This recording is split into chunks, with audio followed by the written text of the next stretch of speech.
My wife is a true bird watcher. Any bird watchers, bird lovers? Just curious. Like you just love, yeah, okay, great. A couple. So if you know my wife well, you might have had the experience where you're having a conversation with her and then suddenly she's not listening.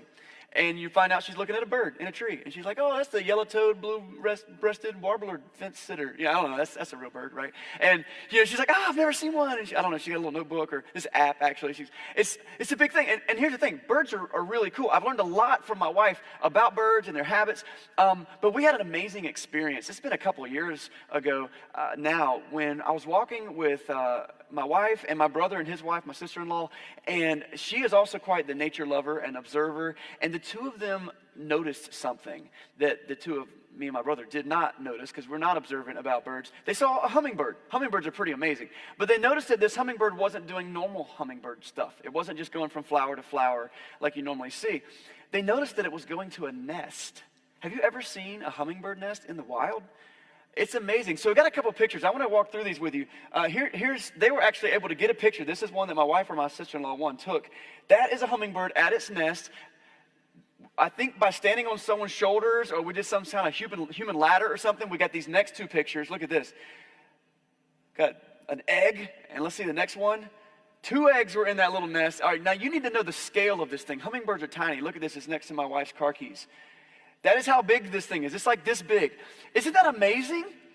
Birds are amazing. And I'm going to start out talking about birds because they do something very well that I think we can learn from.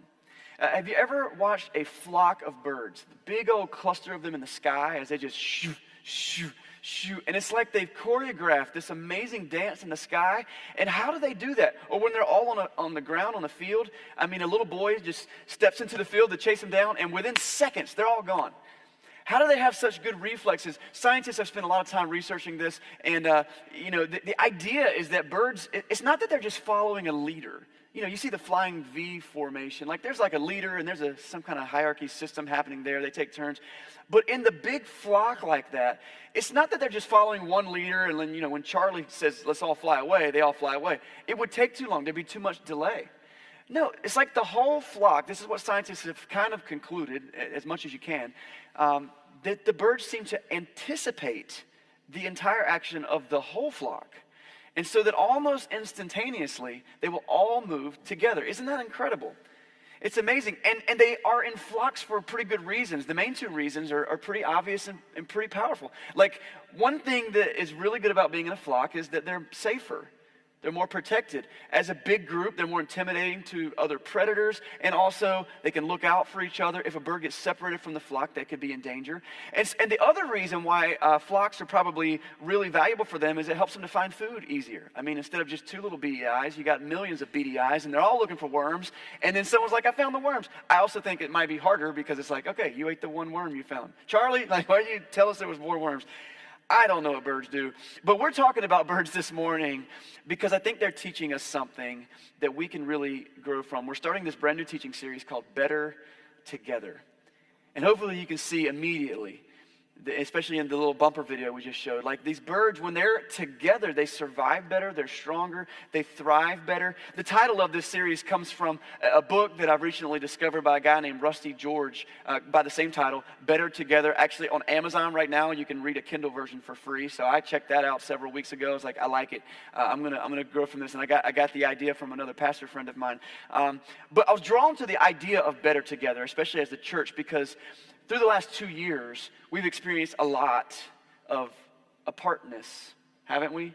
Not just from your church family, but from a lot of things. Through the shutdown and through the isolation and quarantine and things like that.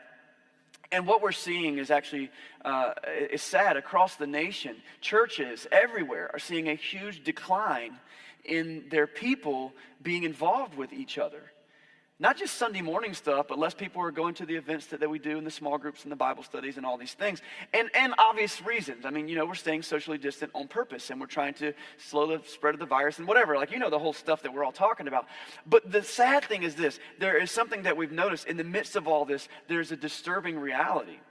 And that is that also more and more people are suffering from loneliness. They're experiencing depression. They're questioning their faith. They're having issues spiritually. There is truly something to being together that makes us better. God designed us to live in community. He designed us that way. That's why, whether you're introverted or extroverted, you need each other on some level. There's practical reasons why community works. There's a butcher, a baker, and a candlestick maker. If you follow me, like if you look at this city, we got people that do all kinds of different things. We got people that keep the power running. We got people that cut down trees. We got people that mill trees, and we got people that build houses. 3 different groups of people you don't normally, right? We got people that work at the hospital. We got people that work in the schools and teach our kids. And all of these things together make a community function. But think about like pioneer times. Back in the day, if you'd move into an isolated area, like you're all of it. You're going to cut down the tree, you're going to mill the lumber, you're going to build your own house, and then you got to make sure you keep your crops alive and your stock alive and your children alive. Like everything's got to stay alive, and it's on you because when you're isolated, like all the weight is on your shoulders. But in community, we can share that. So there's a very practical reason for community. Secondly, though, there's a very emotionally strong reason for community. Like if you've ever had to go through something really heavy and really hard, and if you've ever had to go through that by yourself, it is difficult. You don't have a shoulder to cry on. You don't have a person's mind to bounce ideas off of. Contrast that with, hopefully you've also experienced getting to go through things with someone else. Sharing the experience, isn't it emotionally better for us? And then the area where I think God has built us most reliant on community is spiritually. Because in a spiritual sense, we need each other. Working through our faith journey is hard. It's hard enough. Trying to do it on your own, man, it's dang near impossible. Because we need each other to help us understand what I'm thinking about God, how I'm working through my own mess and brokenness and baggage. Like we need that in our life. And so today I'm excited to look what we can see from the Bible about how we are better together as we talk about community. So if you've got a Bible today, go ahead and grab it. We're going to be in the book of Acts. Acts is in the New Testament of the Bible. It's like the history of the early church. If you don't have a Bible with you this morning, look one up on your phone, or I want you to know, we've got a shelf full of Bibles over here by the coffee bar somewhere. Go over there and grab a Bible. It can be yours to keep. We want everybody to have a good readable version of the Bible that's your own. If you just want to borrow it for the service, that's fine, and you can put it back, or just keep it. Write your name in the front. Everybody needs a good Bible. And so we're going to be in the book of Acts in chapter 2, and we're going to start reading starting at verse 42, and just to give you some context of where we're coming in, because you might not have the whole thing memorized, basically what just happened earlier in Acts chapter 2 is the church just started, basically. The Apostle Peter has given this awesome sermon. The Holy Spirit came down, some miraculous things happened, and it was like the jumpstart, kickstart, very first day of church ever, okay? And so near the end of that chapter 2, in verse 42, we see how the very first church interacted. And we're going to find in there, I think, the tenets that make the church what it truly is. Let's just pick up there at verse 42. It says, they devoted themselves to the apostles' teaching and to fellowship and to the breaking of bread and to prayer. Note those 4 things. We're going to get back to those. It says, everyone was filled with awe at the many wonders and signs performed by the apostles. All the believers were together and had everything in common. That last phrase is so cool, a little bit ominous. They had everything in common. And when you hear that, you might think of some sort of like social utopia, like I don't know if we're all just wearing the same single colored jumpsuit and getting in our little spaceships like you see in futuristic movies. That's not at all what this everything in common is about. It's not that they all agreed on everything. In fact, we're going to find out later in the book of Acts, they didn't always agree on everything. But the idea of sharing everything in common was, the key word there is they shared. They shared. You can learn more about it in the next verse. It says, they sold property and possessions to give to anyone who had need. They shared their stuff, their resources, their homes, their food. It says they broke bread in their homes. They ate together with glad and sincere hearts, praising God and enjoying the favor of all people.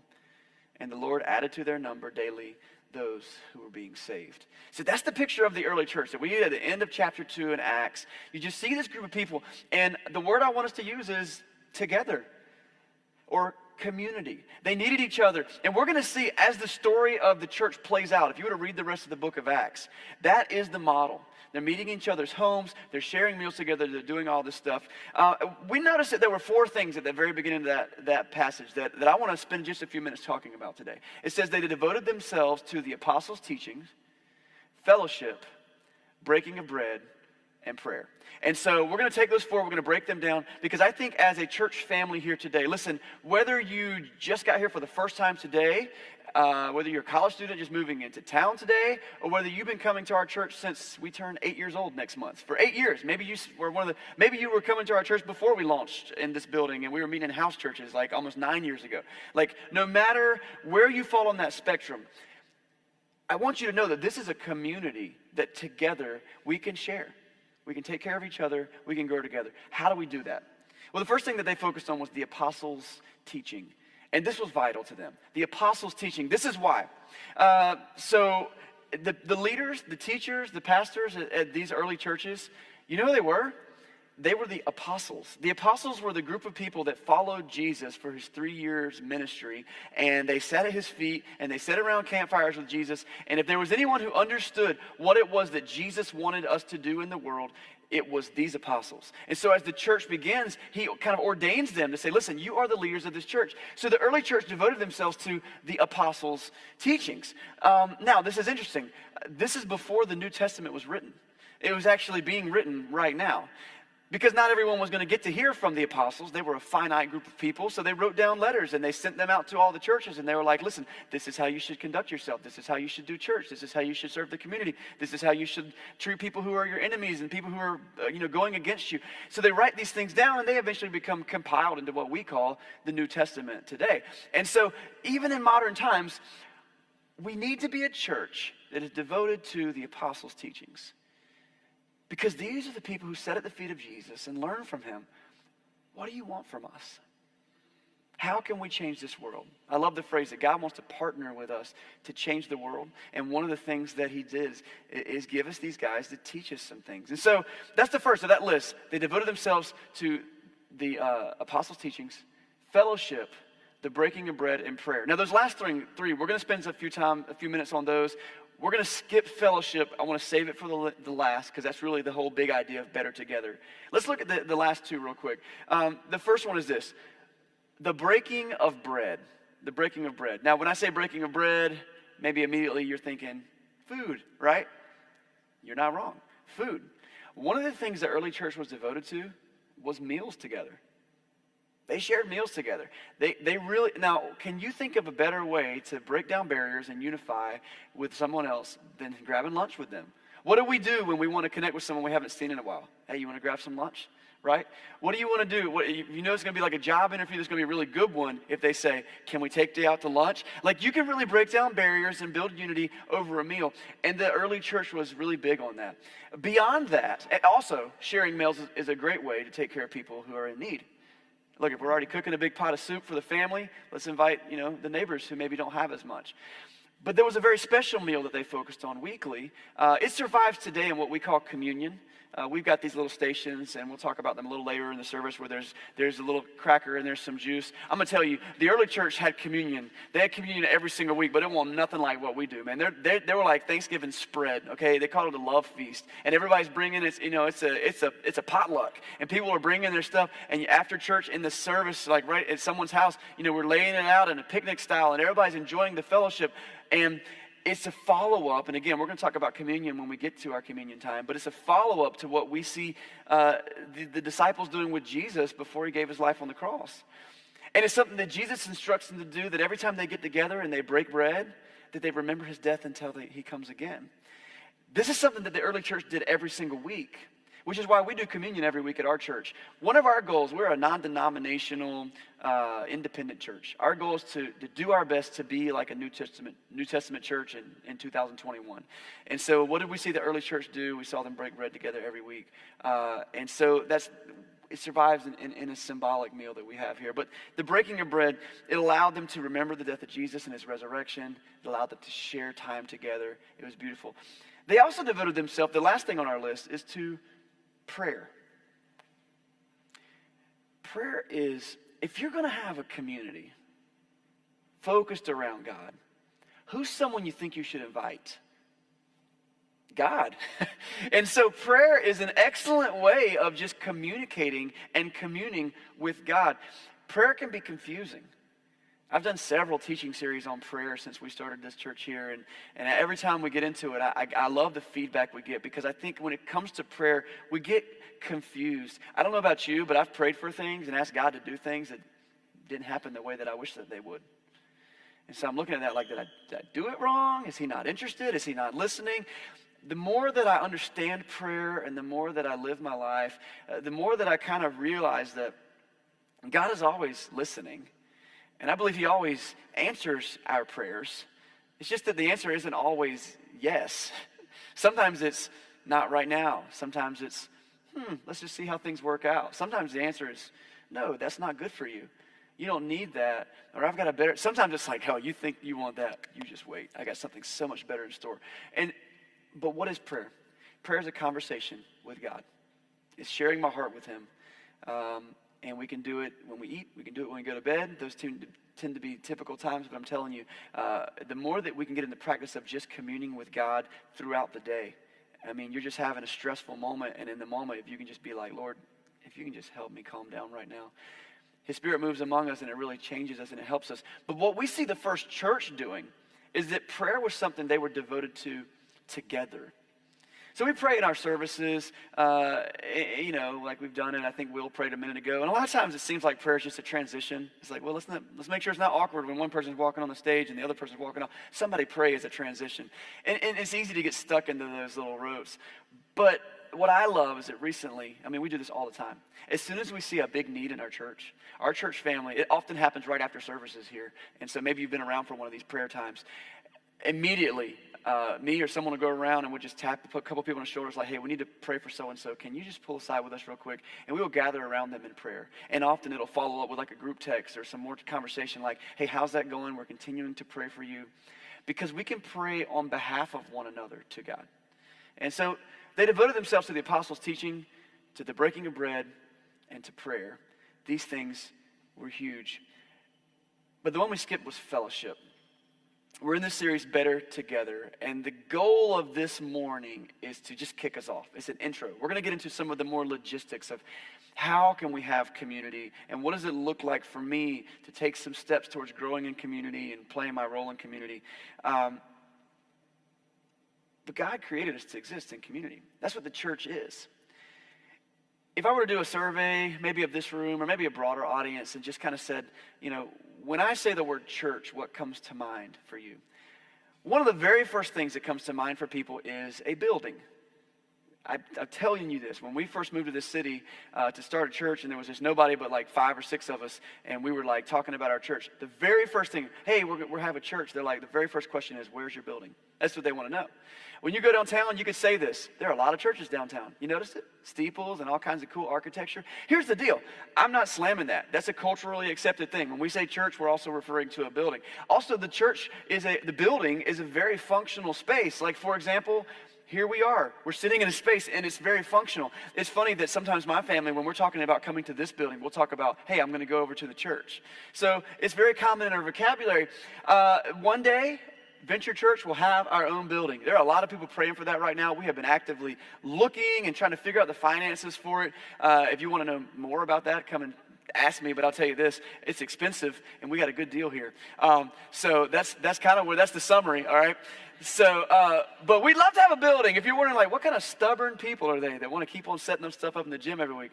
We're just poor people. That's what we are. Not really. God has blessed us. God has blessed us with a lot. But the reality is, if we had a space, think of the other things we could do. We could serve our community. What if we had a food pantry? What if we had after-school care? What if we had a place where we could, bring in people who need job training, and maybe you've got skills that you could train? What could we do? Imagine just band members and production people. Imagine if we had a place where you could practice, not on Sunday morning. Wouldn't that be awesome? Imagine all these things. So buildings are good. So I'm not slamming that, but here's the thing. I don't care how many steeples or crosses you put on a building. That is not the church. The church is people. I'm going to prove this to you right now. Tomorrow, this will be a basketball gym. People be sweating and talking smack and whatever happens, and it'll be a basketball gym. No one playing basketball will be like, this is a church. Because a church is not a building. A church is people. You know where the church will be at that point? Out in the community, shining light in dark places. The church is people. And the heartbeat of church is fellowship, community, shared lives, being better together. Listen to how the first church modeled this for us. We kind of read it a little bit, but this is in verse 44. It said that all the believers were together and had everything in common. We talked about that. They sold property and possessions to give to anyone who had a need. And every day they continued to meet together in the temple courts. So worship was a big part of their daily thing. They didn't wait till like Sunday to do that. They're like every day they're going to worship. They broke bread in their homes. They ate together with glad and sincere hearts, praising God and enjoying the favor of all people. And the Lord added to their number daily those who were being saved. So this was a group of people who looked out for each other. And I want you to notice this. They broke bread together in each other's homes. They were doing stuff together. We have a staff. We've got a very small staff at our church. Myself, I'm the only full-time staff at our church. We've got Emily and we've got Ashley, and they do more than their fair share. We've got a lot of volunteer leaders. But listen, you don't have to wait for one of us to plan an event for you to get together with your church. You follow me? Like, this is just community. Inviting people over and having a cookout, a meeting at the park, and going to some kid's baseball game that goes to church with us. Like, you see what I'm saying? Because this is the heartbeat of community. More than just the organization, the church is family. And so our church, I can speak for our local body here, it's not our goal to be a mega corporation church. As cool as it would be to have 3,000 people packed into a place, the fundamental value we want to hold on to is that you can still have family there. Now, I want to be clear. You can have family in large groups too. It's got to be deliberate. And some of those large churches are really good at organizing that type of fellowship.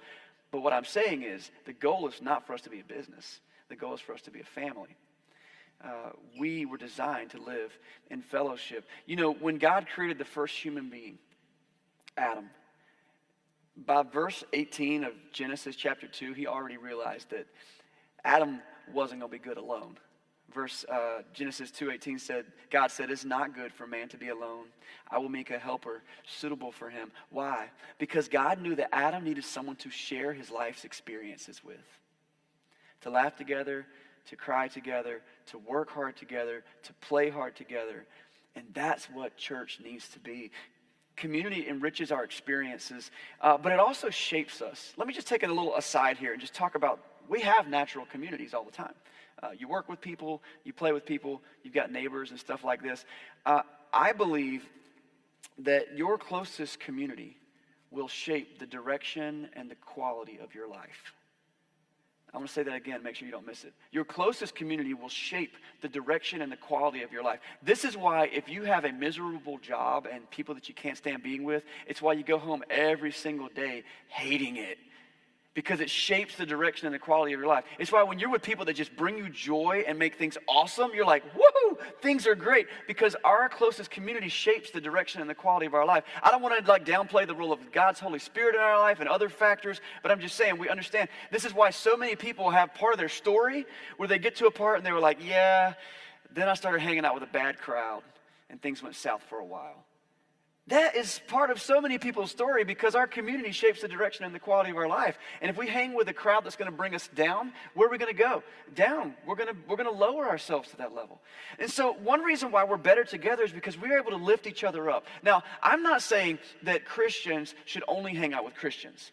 Like get in our little holy huddles and never leave. How can we shine light in dark places, which is our main goal? We say it every single week, shine light in dark places. How can we shine light in dark places if all the light bulbs stay in the box? Like that doesn't work, okay?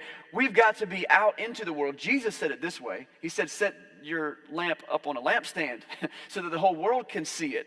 So we need to be in the world. We need to be impacting culture. But we need to come with the message of Jesus and his light. So when I say that our community, our closest community shapes the direction and the quality of our life, what I'm talking about is the people that we allow to influence our decision making. The people that we allow to pour into us. The people that are coming into us and we're going to them for advice.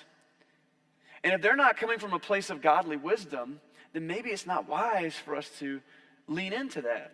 We need those relationships because we want to help them grow closer to that light. But it's important for us to understand the impact of our community on where our life is headed. You know, this last couple years, we have been fighting hard against a virus. If you were to rewind to 2019, 2018, none of us would have predicted how much this virus was going to impact our world. Would you? Do you remember when it first happened and they canceled the NCAA tournament or whatever first thing you heard about? And you were like, what? That seems crazy. And then when we first had shut down, we're like, yeah, man, this is going to be a rough 3 or 4 weeks when we shut down, you know? And so we had no idea. And so there's no question that this virus has impacted our world. But I want to put a perspective into your mind. I believe there is a plague that is destroying our world that has been around much longer than COVID-19. The easy church answer would be it's sin. Okay, so yeah, full gold stars if you thought sin. Sin it hurts us and we need that. But I want to go to a different thing for our context today. I think that the plague that is really hurting us the most is lack of godly community. We just don't have it. And that wasn't started by COVID. That's something that's constantly been needed in so many people's lives. In fact, it's not just lack of godly community. For many people in our world right now, it's just lack of community at all. It's hard to be in community right now. There's a couple of reasons I think that is the case. I think the first reason is just modern conveniences. Things like garage doors and privacy fences and the fact that everybody drives their own car make it so that you don't actually have to interact with anybody. You don't have to. You can just go hide in your little bunker and then continue that. But then add technology to that. And I'm not talking yet about the internet, but let's just think about air conditioning and heat. Okay? Like, think about how much easier it is to stay in your house, away from your neighbors and other people by just staying in your house. And then add to that entertainment. I mean, there's thousands of, TV channels. And I don't know how many people even use, like, TV channels anymore. We've also got, like, thousands of streaming apps. You can watch literally anything you want to, anytime, anywhere. Like, this is the world we live in, and so it straps us to our couches. I think about online bill pay and how much online bill pay has affected community. I remember when I was a kid, there was like this ritual that my dad went through every single week, and when I was really little, I remember getting in the car with him to go pay the bills. Does anybody remember that? Like, we lived in a small town, and he would drive to, like, the power company and, like, write a check. Hey, thank you, Donna, and then he would go to the bank, and I don't know what he did in there, but he spent a lot of time going to the bank all the time. We got to drive through it every single time, and then you would go pay, another bill, and everything, you were in person, but with online bill pay, and with, like, online shopping, like, you don't even have to go to restaurants anymore. Like, more and more and more, our culture is leading us to a place where it's easy to be isolated. And so that's why this is becoming an increasingly big problem in our culture. And then add to that the false security of social media. Now, I want to first of all say social media has been a blessing, especially during the shutdown time. For our church, that's right now, we're using social media. We have this service on a social media platform right now so that people who aren't in this room with us can be with us. But I don't think I have to explain to you that it cannot replace a hug or a high five or sitting across the table from somebody with a cup of coffee. And I don't say all this to be like grumpy old man. I'm like, we're going to get back to the 1920s when everyone was dying of all the other diseases. Like, that's not what no, all this stuff is great. This is great, but we have to be intentional about community. And what I want to encourage us to do, and that's really one of the main goals of this teaching series, so we're going to be in this for 4 more weeks, is that as a community we can say, no, this is important to me. This is important to me. I love so many emails I got this week after I sent out what was a very difficult email to write and send, asking our church family to wear masks again. Oh man, I felt like I was sending nuclear bombs into like a peaceful community. I was like, oh, they're gonna hate this. And that's why if you read the letter, it was all about, listen, this isn't about masks. This is about let's just read the letter. If you haven't got it, I'll forward it to you. But I got so much positive feedback. I told my wife, I've never received more replies to an email from the church than to this one. And so thank you, those of you who did that. Because I think we all get it. It's like, look, we're just trying. There's priorities and there's priorities. And so, if I got to wear a mask to be with you guys more often, I'll do it. At the very beginning, I was like, this is dumb. I'm not doing this. I'm not trying to make a political statement. I'm trying to make a community statement. I want us to be together, whatever it takes.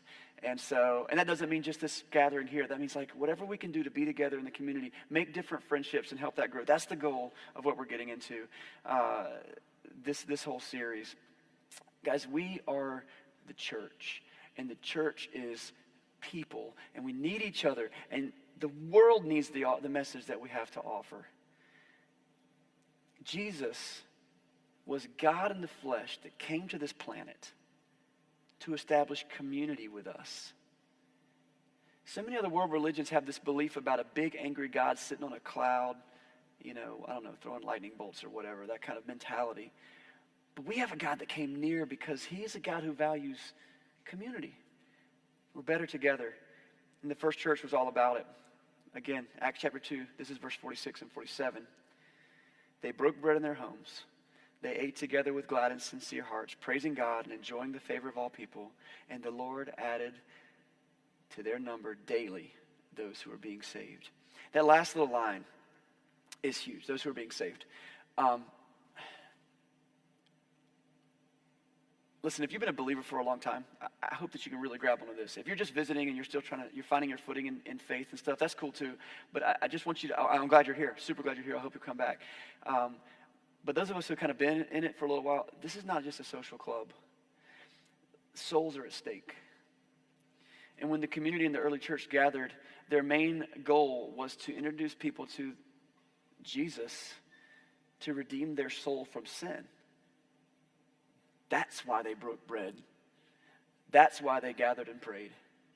That's why they worshiped in the temple daily. I want you to be thinking about people in your life that you're like, man, I bet they would be better together with us too. And not just us, but with their Creator, through the message of Jesus. I want to close up with a couple of things. Really one big idea. I want to invite all of you to more fellowship. Not more Sunday morning church attendance. That's great. And this is a good launching point every week. It's good to gather together and get on the same page and get into God's word and praise him and stuff like that. But let me just say this to a couple of people in this room, like groups of people. First, I've mentioned a couple times, if this is your first time with us today, I'm so pumped that you're here. We just want to help you find community. And so this is my simple request of you if this is your first time. Just come back next week. That's it. We do this every week, and I know it's hard to make friends, and it's hard to get into community, and so just come see what's up. Come see what's going on, and I think it's pretty great people here. We don't bite. Most of us don't bite. Some of us are crazy, and I think if someone does bite you, it was an accident. It was like they thought it was something else. But no, seriously, like just hang around one more week. To another group of people, I know that since we re-entered worship services in person in February, we've had a lot of people come in, and I think some of you are watching online, whether it's right now on Sunday or later in this week, and some of you are in the room right now, and you maybe have felt a little bit on the fringe, because you're like, I don't know, it's really hard. You remember middle school? It's just like, I don't know how to get into the conversation. I get it. That's the way it is for me too. I want to challenge you. I want you to start not thinking of this as the church that I go to. I want you to start thinking of this as your church family. And take a deep breath and be bold and introduce yourself to somebody today. Because that's how it starts. And it'll be a brief moment of like, but then I'm telling you, you won't fall on your face. It's community. That's how it happens. And then to all of us, I want to invite you to be part of what we're doing all the time. It's our goal as a staff to plan at least one monthly event where we get together somewhere in the city and we do something. Make an effort to be at that stuff. I know you got a lot on your calendar.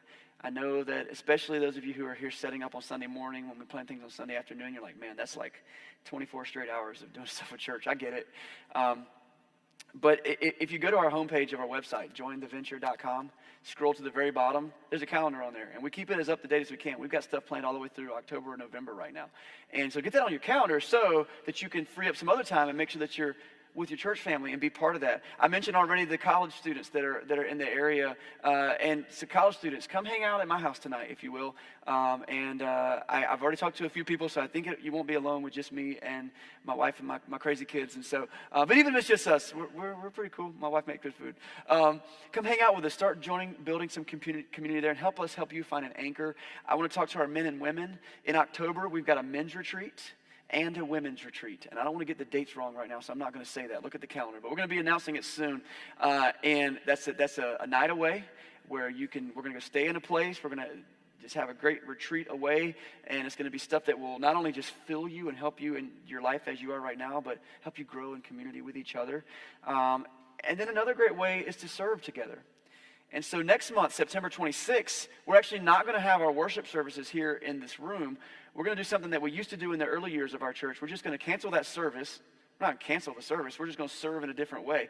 We're going to have some work projects in a couple different locations where on Sunday morning, you can just go and serve somebody. So we got 1 or 2 projects here at the YMCA. So if you accidentally come to church in person, hey, you can do something else. We're building out a youth room back here for the youth in the community to just use. And so we're going to do some painting. We're going to do some putting together of some stuff and some setting some stuff up. It's going to be a little light construction. I think we're building a carpet ball table game thing. So some of you guys who like to build, be part of that. And we're also going to be serving at an elementary school here in town where Dixie Smith works, and she talked to her principal, and there's a few needs that they have there, and so it's in a very underserved part of our city and a place where they could really use all the love that they can get. And so if we can get out there and serve them on that Sunday, that's the way to serve. Now that's all the way in September. The last thing that I'll share, a way that you can serve, because as I look at my closest friends at our church family, it's the people that I serve with every single week, because I see them often and we have a common goal to achieve and we laugh a lot and we have a good time. And that is to consider serving on one of our setup teams. We're going to, in a couple of weeks, start something called Erase the Red. And it's just our annual volunteer campaign so you can know what the needs are. But let me just tell you, this morning, like over half of our team, it seems like, I might be a little bit exaggerating, but I think that's about right, had to call in sick. And so the very small group of people got everything set up in the building today. We were glad to do it. We had a little meeting. We were smiling. We were laughing. And we started a little bit late. That's okay. But here's the deal. A couple of hours a week serving with our church family, you won't regret it. And so I would encourage you, if you don't want to wait until we do the Erase the Red campaign and you just want to mention it to me or Emily at the door there or one of the guys on the stage up here, write on the cards, I'd love to volunteer. We've got lots of ways that you can plug in, and that's a way to do community too. This is just an intro to what I hope will truly be a culture-shifting thing for our church. And so come back as we continue to dig through it. We say that together we are God-chasing, grace-shaped love agents. That's our goal. We also have this motto that we use every week, that we want to shine light in dark places. But don't try to do any of that alone. Let's do it together. Let's pray.